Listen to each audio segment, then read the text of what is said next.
अध्यक्ष महोदय, माझा ट्रान्सपोर्ट व्यवसाय हा गेले 40-45 वर्षापासून ट्रान्सपोर्ट व्यवसाय आहे। मी एवढ्या करताच उभा राहिलो की आपण स्पीड हे 80 किलोमीटरच्या स्पीडला गाड्या लॉक करायचा विचार करू असं आपण भाष्य केलं, म्हणून मी उभा राहिलो। केलं असेल तरी सुद्धा माझा प्रश्न त्याच्या अनुषंगानेच आहे।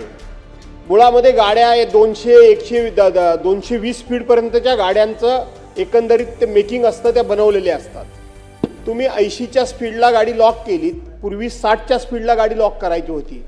होतं काय माहिती आहे तुम्हाला, त्या गाड्या चढामध्ये किंवा लेवलला पिकअपच घेत नाहीत, नुसतं इंजिन रेस होतं आणि शेवटी तो ड्रायव्हर वैतागतो, त्याचं कॉन्सन्ट्रेशन तुटतं आणि म्हणून तो नंतर काय करतो की उतार वगैरे आला की सरळ गाडी न्यूट्रल करून टाकतो।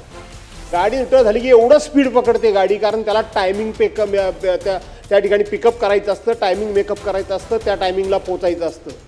बरोबरच्या गाड्या 100, 120, 150च्या स्पीडनी पळतात। ह्या गाड्या तुमच्या 60 किंवा 80च्या स्पीडला तुम्ही लॉक करणार, बरोबर जाणार कशा?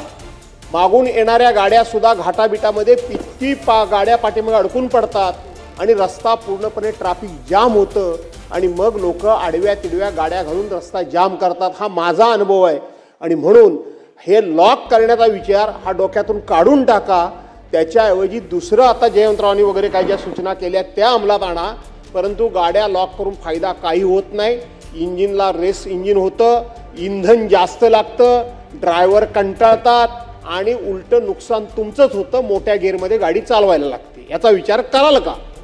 तपास करा, शास्त्रीयदृष्ट्या तपासणी करा, तुम्हाला योग्य वाटलं तर करा। त्या व्यवसायाशी संबंधित असल्याकारणानं त्यांच्याशी चर्चा करून योग्य तो निर्णय घेण्यात येईल।